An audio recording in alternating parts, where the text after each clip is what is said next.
चलते हैं आगे की तरफ। देखो जी, अब जो सवाल है मैं आपको जो बताने वाला हूं वो बहुत इंपॉर्टेंट है। कैसे? सवाल ये पूछा जाएगा कि हिंदी में जो प्रेमचंद का प्रथम उपन्यास था वो कौन सा था। क्या पूछा जी मैंने? प्रेमचंद जी का प्रथम उपन्यास कौन सा था।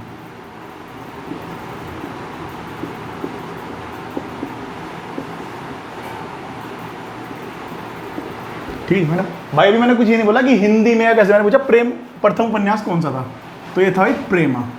क्या नाम है इसका? प्रेमा। कब किया भाई ये? 1907 किया। आपको ये बात याद रखनी है पहली बात तो। प्रथम उपन्यास कौन सा है? प्रेमा। ठीक है जी। क्या ही प्रेमा क्या है, किस चीज पे बेस्ड है, सवाल पूछ लेता है। तो दो सखियों की कहानी है भाई, दो सहेलियों की कहानी है। ठीक है जी, यहां तक कोई दिक्कत? अब सवाल जो यहां से बनेगा, सवाल क्या बनता है? सवाल ये पूछा जाएगा भाई कि जो प्रेमा है वो किसका हिंदी रूपांतरण है। तो जी जो हिंदी रूपांतरण है ये है जी, प्रेमा जो है ये है हम खुरमा एंड हम सबाब। किसका जी? हम खुरमा एवं हम सबाब का क्या है भाई? ये हिंदी रूपांतरण है। यानी उर्दू में था, इसे किसी में कर रखा हुआ कन्वर्ट हिंदी में। तो भाई प्रथम उपन्यास कौन सा है? प्रेमा 1907 का, दो सखियों की कहानी है जी। किसका हिंदी रूपांतरण है? हम खुरमा और हम सबाब का ये हिंदी रूपांतरण है। यहां तक कोई किसी को दिक्कत? अब देखो जी, आपसे क्या पूछेगा अगला सवाल कि इनका मूल रूप से हिंदी में, मैंने क्या पूछा? मूल रूप से हिंदी में उपन्यास, प्रथम उपन्यास कौन सा था? क्या पूछा जी मैंने? मूल रूप से हिंदी में प्रथम उपन्यास कौन सा था? तो भाई याद रखना, मूल रूप से जो हिंदी में इनका था वो था काया कल्प। कायाकल्प। इसका ईयर जानना चाहो तो ईयर भी बता सकता हूं भाई मैं, ठीक है। पर अभी आपको इतना याद रखना है कि मूल रूप से देखो, प्रथम उपन्यास कौन सा था? प्रेमा 1907 का। ये क्या था भाई? दो सखियों की कहानी। कौन कौन थे? हम खुरमा और हम सबाब। ठीक है जी, ये इनका हिंदी रूपांतरण था।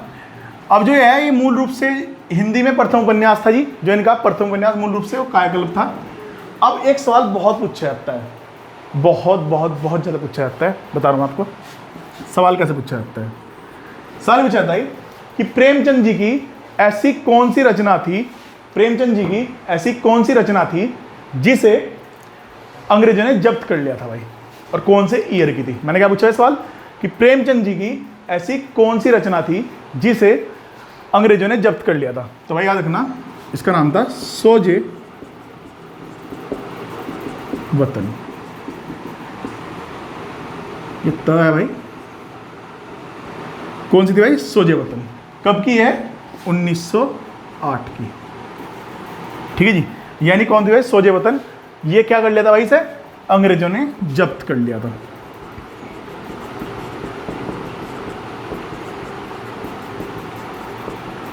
तो आपके यहां से तीन बेसिक क्लियर क्वेश्चन होंगे भाई कि प्रथम उपन्यास प्रेमा है, 1907 का है, दो सखियों की कहानी है, हम खुरमा और हम सबाब का हिंदी रूपांतरण है। मूल रूप से जो है ये इनका प्रथम उपन्यास हिंदी में कायाकल्प था, और जो सोजे वतन है वो इनका अंग्रेज द्वारा जब्त कर लिया गया था। इस बार नोट डाउन कर लो, मैं रब कर देता हूं, ठीक है, और कंटिन्यू करते हैं आगे। अब भाई बात ऐसी पॉइंट लेके चलते हैं। देखो जी, प्रेमचंद जी का वही चल रहा है भाई, प्रेमचंद जी की प्रथम कहानी कौन सी थी। अब आपको कंफ्यूज नहीं होना है भाई, कौन सी उपन्यास था, कौन सी कहानी थी, कौन सी हिंदी की पहली कहानी थी, इसलिए बोल रहा हूँ साथ साथ पढ़ते चले। तो इनकी प्रथम जो कहानी थी उसका नाम था पंच परमेश्वर। कब की है? 1916 की। देखो ये अब आपकी 4-5 चीज़ें क्लियर हुई होंगी कि प्रथम कहानी कौन सी है? प्रेमा। हिंदी में कौन सी है? कायाकल्प। ठीक है जी। प्रेमचंद की प्रथम कहानी कौन सी है? पंच परमेश्वर। एक इनकी जो रचना थी उसे अंग्रेजों ने किया था 1908 की, जिसका नाम था सोजे वतन। अब चलते हैं उर्दू की तरफ। ठीक है जी, देखो जी, देखो जी, इनके उर्दू का उपन्यास का नाम क्या था जी? इनके उर्दू के उपन्यास का नाम क्या था? देखो जी, इनके उर्दू के उपन्यास का नाम था असरारे, असरारे, ठीक है जी, माँ आबिद। क्या नाम था भाई? असरारे माँ आबिद। ठीक है जी। इसका हिंदी रूपांतरण कौन सा था जी? बाद इसका नाम हिंदी में चेंज किया गया, वो था देव स्थान रहस्य। यहां तक कोई दिक्कत भाई? उर्दू उपन्यास कौन सा था इनका? असरारे माँ आबिद। अब इनकी पत्रिका के बारे में बहुत इंपॉर्टेंट है भाई, बहुत पूछता है वो। क्या पूछेगा कि मुंशी प्रेमचंद जी की पत्रिका का नाम क्या था? तो भाई ध्यान से लिखना, प्रेमचंद जी की पत्रिका का नाम, उर्दू पत्रिका थी जिनकी, क्या नाम था उसका? जमाना। भाई नीचे बिंदु लगेगा तो होगा जमाना, जमाना और जमाना। जिन्हें मेरी व्याकरण की वीडियो नहीं देखी वो देख लेना, समझ में आ जाएगा कि क्या फर्क है, क्यों है ये। ठीक है जी। जमाना थी जिनके, ठीक है जी, पत्रिका। इसका हिंदी में नाम क्या था? रूठी रानी। कब की थी भाई ये? 1907 की है भाई ये पत्रिका भी इनकी। ठीक है, कोई दिक्कत? प्रेमचंद जी की पत्रिका का नाम क्या है? जमाना। ठीक है, चलो आगे चलते हैं। अब देखो जी, मैं इनकी डिटेल में चलता हूँ पूरा एक एक की। ठीक है जी। देखो जी, अगला है जी, इन्हें प्रेमचंद जी को क्या बोला जाता था? कलम का मजदूर भी कहा है किसी ने। देखो, कलम का सिपाही तो इनके लड़के ने कहा, अमृत राय ने। ठीक है जी। कलम का मजदूर किसने कहा जी? तो कलम का मजदूर कहा इन्हें राम विलास शर्मा जी ने कहा है जी। तो मैंने क्या बोला भाई? कलम का मजदूर रामविलास शर्मा जी ने कहा है। ठीक है जी। देखो जी, आगे चलते हैं जी। अगला पॉइंट है भाई इनका मोस्ट इंपोर्टेंट, जरा आप साथ लिखते चलेंगे। देखो जी, साहित्य को समाज का दर्पण नहीं मिसाल भी होना चाहिए। सवाल कैसे पूछा जाएगा कि ये कथन किसने कहा है? क्या कहा कथन था भाई? कि साहित्य को, हिंदी साहित्य को समाज का दर्पण नहीं बल्कि मिसाल भी होना चाहिए। भाई सेंटेंस है एक, और वो पूछ लेगा, 4 ऑप्शन दे देगा कि ये सेंटेंस किसका है? कि साहित्य को समाज का दर्पण नहीं बल्कि मिसाल भी होना चाहिए। तो ये कथन किसने कहा था भाई? ये कथन कहा था प्रेमचंद जी ने। किसने? मुंशी प्रेमचंद जी ने। यहां तक कोई दिक्कत भाई किसी को? चलो जी आगे की तरफ चलते हैं। देखो जी, अगर पेपर थोड़ा टफ बनता है तो सवाल ये पूछा जाएगा कि भाई जो प्रेमचंद साहित्य संस्थान है वो कहाँ पे है? प्रेमचंद साहित्य संस्थान। तो भाई याद रखना, यूपी वाले खासकर, प्रेमचंद साहित्य संस्थान कहाँ से है भाई? गोरखपुर में है यूपी। ठीक है जी। चलो जी, देखो जी एक चीज और, अब पेपर और टफ बनता है तो 30 जुलाई 1980 को, 30 जुलाई 1980 को भारतीय डाक विभाग ने, किसने भाई? भारत डाक विभाग। क्या कहा है भाई? 30 जुलाई 1980 को भारत डाक विभाग ने प्रेमचंद जी के ऊपर 30 रुपए का, कितने का भाई? 30 रुपए का डाक टिकट जारी किया था। कोई दिक्कत है यहां तक? तो इस तरीके से सवाल भाई में बहुत बनते हैं। आगे तरफ चलते हैं। अगला और मोस्ट इंपोर्टेंट है जी, ध्यान से सुनना। इनकी एक रचना है जिसका नाम है गोदान। वो रचना है, इनके भी कथन वगैरह सारा लिखवाऊंगा मैं, टेंशन ना लो। अभी मैं केवल इनका जो एक ओवरव्यू है दे रहा हूं भाई। इनकी एक रचना है गोदान। ठीक है जी। गोदान को क्या बोला गया भाई? गोदान को भारतीय संस्कृति का या भारतीय कृषि संस्कृति का, किस चीज का? कृषि संस्कृति का महाकाव्य माना जाता है। क्या माना जाता है? महाकाव्य। सवाल कैसे पूछा जाएगा कि प्रेमचंद जी की कौन सी रचना को कृषि संस्कृति का महाकाव्य कहा जाता है। तो कौन से भाई? गोदान। ठीक है जी, चलो जी।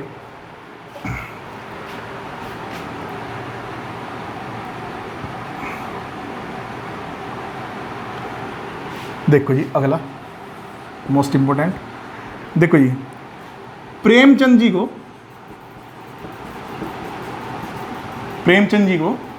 क्या भाई? प्रेमचंद जी को कला साहित्य का, साथ साथ लिखते चलेगा भाई, कला साहित्य का शिखर पुरुष भी माना जाता है भाई। क्या माना जाता है भाई? प्रेमचंद जी को कला साहित्य का शिखर पुरुष भी माना जाता है। सवाल यह पूछेगा कि किसे कला साहित्य का शिखर पुरुष माना जाता है? तो प्रेमचंद जी को माना जाता है। अब एक सवाल है जो आपको यहाँ से बिल्कुल याद करना चाहिए। क्या सवाल है भाई? जरा आपको बता देता हूँ मैं। देखो जी सवाल ये है, ध्यान से सुनना भाई सारे के सारे, मोस्ट इंपोर्टेंट है। आपसे पूछेगा कि प्रेमचंद युग कब से कब तक माना गया है? कि प्रेमचंद युग कब से कब तक माना गया है, या प्रेमचंद काल।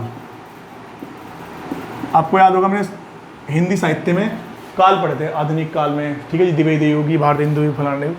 तो प्रेमचंद काल 1906 से लेके और 1936 तक माना जाता है जी।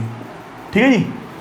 तो इस तरीके से भाई आपका ये पूरा पूरा जो इनके वन लाइनर क्वेश्चन है वो बन जाते हैं सारे के सारे। इसके बाद अब मैं ना इसकी जो अगली वीडियो होगी उसमें मैं आपके वो बताऊंगा। तो एक बार हम फिर से और कर लेते हैं कि मुंशी प्रेमचंद की जो प्रथम कहानी है वो पंचपरमेश्वर है 1916 की। उर्दू उपन्यास असरार मवादी है। ठीक है जी। प्रेमचंद की जो पत्रिका थी उसका नाम था उर्दू की जो पत्रिका थी वो जमाना थी जी 1907 की। कलम का मजदूर रामविलास शर्मा ने कहा है, जबकि कलम का सिपाही इनके पुत्र अमृत, ठीक है जी, राय ने कहा है। साहित्य को समाज का दर्पण नहीं बल्कि मिसाल भी होना चाहिए, ये कथन किसका था? ये प्रेमचंद जी का था। प्रेमचंद साहित्य संस्थान कहाँ पे है? गोरखपुरी में।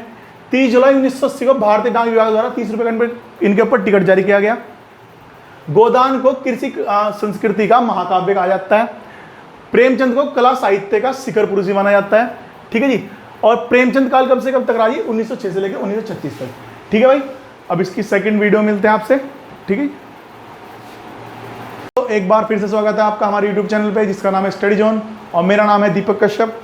और आज हिंदी साहित्य में हम सेकंड राइटर, जो इससे पहले वीडियो जिन्होंने नहीं देखी वो देखे, उसमें मैंने हजारी प्रसाद द्विवेदी जी के बारे में पढ़ाया था। और जो आज मैं पढ़ा रहा हूँ उनके बारे में सारी जानकारी लगभग जितनी हो सकती है, या जितना भी मैं चीज़ें ला सकता था ढूंढ के, या जितना मैंने नोट्स बनाए थे, या सब कुछ जितना भी जहाँ से मिला है वो सब है। आज ये वीडियो जो है थोड़ी लंबी हो सकती है, तो भाई इसलिए 2 पार्ट में होगी। ठीक है जी। पार्ट 1 पार्ट 2 में होगी। और जो आज हम पढ़ रहे हैं उनका नाम है मुंशी प्रेमचंद। तो भाई शुरू करते हैं, चलो।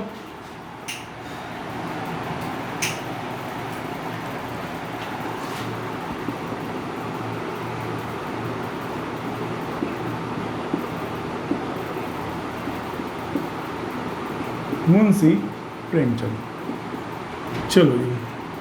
अब भाई मुंशी प्रेमचंद के बारे में पूरी जानकारी बात करेंगे। तो मुंशी प्रेमचंद का जन्म कब हुआ था पहले ही जान लेते हैं भाई। तो मुंशी प्रेमचंद का जन्म 1880 में लहमी गांव में हुआ था। ये कहाँ पे? 1880 में लहमी गांव। इनका जन्म कब हुआ है भाई? इनका जो जन्म हुआ है वो पूरी डेट लिख देता हूँ मैं, 8 अक्टूबर 1880 को। कहाँ पे? लहमी गांव। ये कहाँ पड़ता है भाई? वाराणसी में। ठीक है। यानी मुंशी प्रेमचंद का जन्म 8 अक्टूबर 1880 को लहमी गांव वाराणसी में हुआ था। यहाँ तक कोई दिक्कत नहीं है भाई। चलो जी। अब भाई ग्रुप सी में उत्तराखंड में इनके बारे में ये पूछ रहा था कि इनकी मृत्यु कब हुई थी। तो आपको इनकी मृत्यु याद रखनी है भाई। इनकी मृत्यु कब हो रही है भाई? इनकी मृत्यु हो रही है भाई 1936 में। ठीक है जी। यानी मुंशी प्रेमचंद का जन्म कब हुआ भाई? 8 अक्टूबर 1880 लहमी गांव वाराणसी में। और इनकी मृत्यु कब हो रही है भाई? 1936 में। देखो जी। अब बात करते हैं इनके पिता का नाम। देखो जी, इनके पिता का क्या नाम है? तो पिता का नाम क्या है भाई? जरा ध्यान से लिखोगे आप। पिता का नाम है अजायब राय। क्या नाम है भाई? अजायब राय। इनके पिताजी का क्या नाम है भाई? अजायब राय। माता का क्या नाम है जी? मुंशी प्रेमचंद जी की माता का क्या नाम है भाई? चलो जी, इनकी माता जी का नाम है आनंदी देवी। इनकी माता जी का नाम है आनंदी देवी, ठीक है जी। और भाई सबसे इंपॉर्टेंट, भाई पिता का नाम अजायब राय हो गया, माता का नाम आनंदी देवी हो गया, इनकी पत्नी का नाम क्या है? इनकी पत्नी का नाम क्या है? ये इंपॉर्टेंट है भाई, पूछ लेता है वो। इनकी पत्नी का नाम क्या है भाई? इनकी पत्नी का नाम है शिवरानी देवी। क्या नाम भाई? शिवरानी देवी। तो ये भाई एक बेसिक से इंफॉर्मेशन थी, अभी धीरे धीरे पढ़ेंगे। मुंशी प्रेमचंद का जन्म 8 अक्टूबर 1800 को लहमी गांव वाराणसी में हुआ।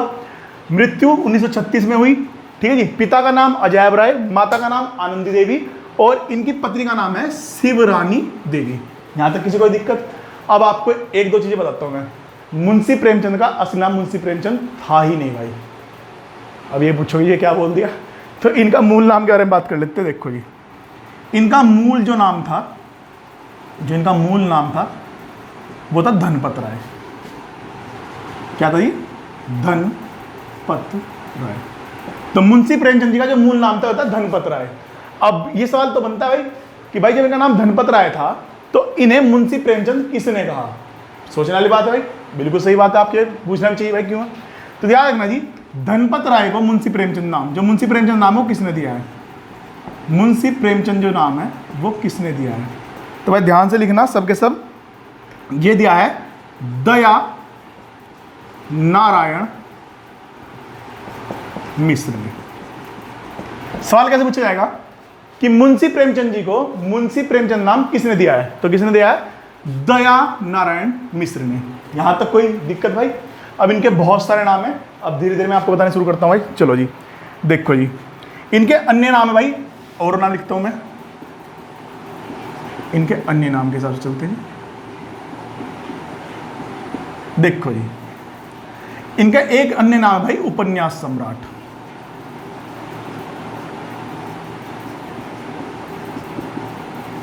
इनका एक नाम क्या है भाई? उपन्यास सम्राट। देखो जी, उपन्यास सम्राट ये है और नाटक सम्राट हो गए जयशंकर प्रसाद। तो आपको याद रखना है, कंफ्यूज नहीं होना। तो उपन्यास सम्राट कौन है भाई? मुंशी प्रेमचंद। अब इन्हें उपन्यास सम्राट किसने कहा है? सवाल ये बनता है कि ये सवाल क्या पूछेगा, मुंशी प्रेमचंद को उपन्यास सम्राट किसने कहा है? तो ये किसने नाम दिया भाई ने? ये नाम दिया है शरद चंद चट्टोपाध्याय। किस नाम दिया भाई? ये उपन्यास सम्राट शरद चंद चट्टोपाध्याय। चलो जी, अगली तरफ चलते हैं। इनका एक नाम और भी है भाई। इनका एक नाम क्या है भाई? इनका एक नाम है कलम का सिपाही। कलम का सिपाही, यानी भाई एक नाम अन्य और क्या हो गया? कलम का सिपाही। ये नाम किसने दिया भाई ने? ये नाम दिया इनके पुत्र, जिसका नाम था अमृत राय। कौन था जी? इनका पुत्र था। इन्होंने क्या बोला? इन्हें कलम का सिपाही बोला। ठीक है जी। देखो जी, अब एक नाम और बचता है जी। इनका एक नाम है मैक्सिमम गौर भी कहा जाता है इन्हें, ठीक है जी। और एक सबसे इंपॉर्टेंट है भाई, इन्हें भारत का मैक्सिकम गार्गी भी कहा जाता है। वो इतना पूछता नहीं, बट ये जितनी इंफॉर्मेशन है इसके बारे में आप साथ में नोट्स बनाते चलिएगा, ठीक है जी। चलो जी, देखो जी, जो सबसे इंपॉर्टेंट अगले वाला है, देखो जी, जब ये उर्दू में लिखते थे तो उर्दू में किस नाम से लिखते थे? यानी एक नाम तो मुंशी प्रेमचंद से लिखते थे, हिंदी में लिखते थे, लेकिन ये जब उर्दू में लिखते थे तो उर्दू में किस नाम से लिखते थे भाई? यानी उर्दू की जितनी भी ये रचना लिखेंगे वो किस नाम से लिखेंगे? वो लिखेंगे गुलाब राय के नाम से। यहां तक किसी को कोई दिक्कत मेरे हिसाब से तो नहीं होनी चाहिए। चलो जी, देखो जी, अब एक बार मैं फिर से बता देता हूं आपको कि मुंशी प्रेमचंद जन्म 8 अक्टूबर 1880 लहमी गांव वाराणसी में हुआ। मृत्यु 1936 में होगी। पिता का नाम अजायब राय, माता का नाम आनंदी देवी, पत्नी का नाम शिवरानी देवी, पुत्र का नाम अमृत राय, ठीक है जी। अन्य नाम देखो जी, जो इनका मूल नाम था वो था धनपत राय, ठीक है जी। तो मुंशी प्रेमचंद नाम किसने दिया? दया नारायण मिश्र ने दिया, ठीक है जी, ठीक है जी। चलो जी, अन्य नाम उपन्यास सम्राट भी है जी। उपन्यास सम्राट किसने कहा है? शरद चंद्र चट्टोपाध्याय ने। इन्हें कलम का सिपाही भी कहा जाता है। किसने कहा भाई? अमृत राय ने। इन्हें मैक्सिमम कोर भी कहा जाता है। चलो जी, अब दो चीजें होती है, जरा मैं आपको एक दो चीजें बता देता हूं जो आपके लिए। देखो क्या होता है, जब कोई व्यक्ति राइटर लिखना शुरू करता है तो एक सदन से लिखना शुरू करता है। किससे भाई? सदन से। तो याद रखना आपको, ये मैं बताऊंगा क्वेश्चन कैसे बनेगा। ये दो सदन से लिखते थे, एक तो हिंदी में लिखते थे और उर्दू में। मैंने बता दिया, उर्दू में गुलाब राय के नाम से लिखते थे। देखो जी, जो हिंदी में सदन से लिखना शुरू करेंगे ये लिखेंगे सेवा सदन से। कहां से लिखना शुरू करेंगे भाई? सेवा सदन से। और उर्दू में कहां से लिखेंगे भाई? बाजारे हुस्न से। ये इनके दो सदन से। सवाल कैसे पूछा जाएगा कि हिंदी में जब मुंशी प्रेमचंद ने लिखने की शुरुआत की तो वो कहां से की थी? तो सेवा सदन से की थी जी। यहां तक कोई दिक्कत? भाई साथ में आप स्क्रीन शॉट ले लो इसका, जैसे नोट डाउन करो, ठीक है जी। मैं सिर्फ रब करके आगे की तरफ चलता हूँ भाई।